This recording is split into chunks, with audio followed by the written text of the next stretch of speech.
Wabarakatuh.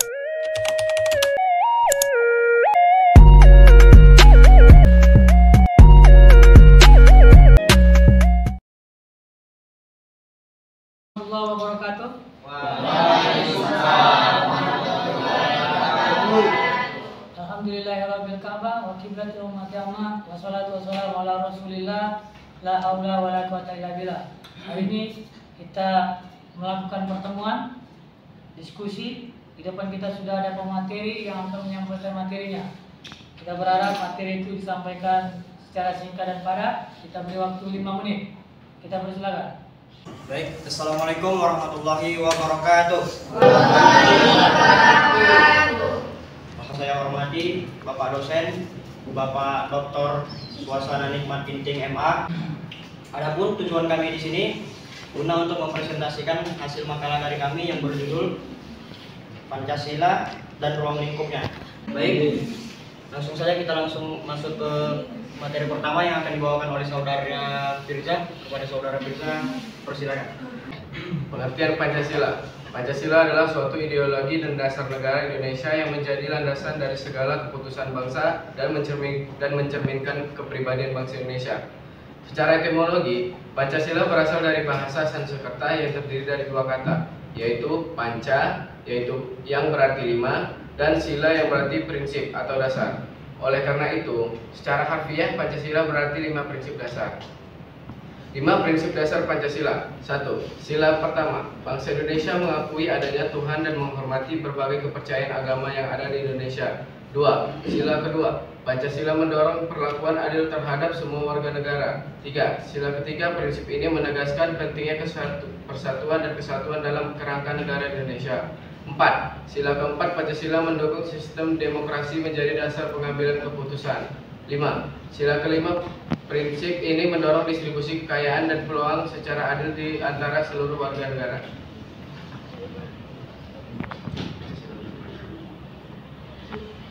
Pancasila menurut para ahli. Dari Ir Soekarno, Pancasila bukan hanyalah falsafah negara, tapi lebih luas lagi yaitu falsafah bagi bangsa Indonesia. Menurut Notonegoro, Pancasila adalah dasar falsafah dan ideologi negara yang diharapkan menjadi pandangan hidup bangsa Indonesia sebagai dasar pemersatu. Menurut Muhammad Yamin, Pancasila merupakan 5 dasar yang berisi pedoman atau aturan tentang tingkah laku yang penting dan baik. Ruang lingkup Pancasila. Politik. Pancasila menjadi dasar bagi konstitusi Indonesia dan sistem pemerintahan demokratis. Sosial. Pancasila menciptakan masyarakat yang lebih adil. Agama. Pancasila menghormati kebebasan beragama. Budaya. Pancasila mempromosikan keberagaman budaya dan menghargai perbedaan-perbedaan antara suku dan antar budaya sebagai kekayaan bangsa. Pendidikan. Pancasila juga menjadi dasar bagi sistem pendidikan di Indonesia dengan penekanan pada pembentukan karakter moral dan kewarganegaraan yang baik.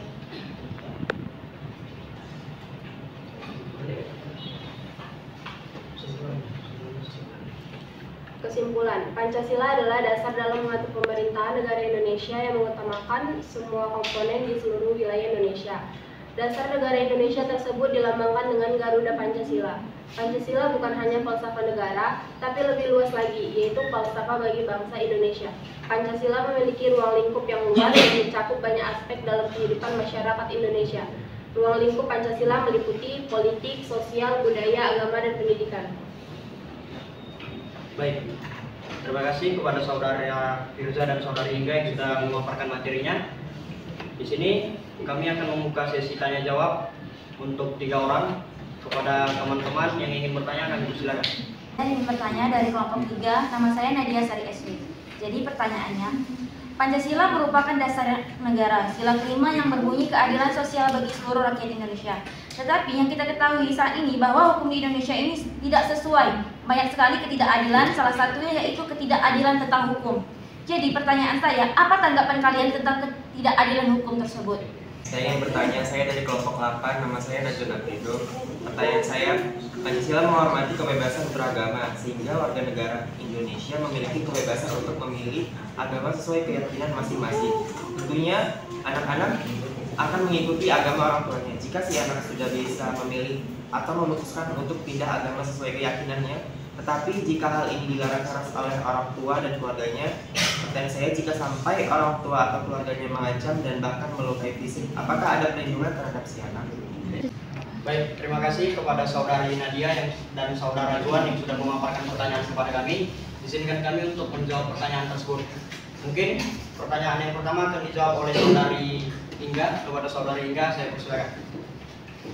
Baik, untuk soal yang pertama saya akan menjawab pertanyaan dari Nadia. Jawabannya adalah, menurut kami sistem hukum di Indonesia sudah baik, namun pelaksananya tidak sesuai yang diharapkan. Peraturannya sudah ada, tetapi tidak ditegakkan. Masyarakat pun kehilangan kepercayaan terhadap hukum di Indonesia. Karena menurut mereka, apalagi cuma wacana doang, nggak bakal ditegakin lah. Padahal berjalannya hukum di Indonesia itu tergantung pada kita juga yang diatur oleh hukum. Kalau kita sendiri tidak ingin diatur oleh hukum, bagaimana para penegak akan menegakkan hukum? Peraturan-peraturan ini jika berhasil ditegakkan akan benefit juga ke kita. Kehidupan yang tercipta, kriminalitas bisa dikurangi. Kalau dipikir-pikir banyak keuntungannya bagi kita juga. Baik, terima kasih kepada saudari Inga. Pertanyaan kedua akan dijawab oleh saudara Firza. Kepada saudara Firza, saya persilakan. Oke, jadi saya akan menjawab pertanyaan dari Juan ya. Oke, jawabannya dilihat dari peraturan perundang-undangan yang berlaku. Pada dasarnya setiap orang tidak berhak melarang orang lain untuk memilih agama sesuai yang ia yakini. Memeluk agama merupakan hak asasi setiap orang yang telah dilindungi oleh Undang-Undang Dasar 1945. Khususnya yang terdapat dalam pasal 28E ayat 1 dan 2 UUD 1945. Negara juga menjamin kemerdekaan tiap-tiap penduduk untuk memeluk agamanya masing-masing dan untuk beribadat menurut agamanya dan kepercayaannya itu. Dari pasal 29 ayat 2 Undang-Undang Dasar 1945. Baik, berakhirlah sudah presentasi kita pada hari ini. Saya tutup. Wabillahi taufiq wal hidayah. Assalamualaikum warahmatullahi wabarakatuh.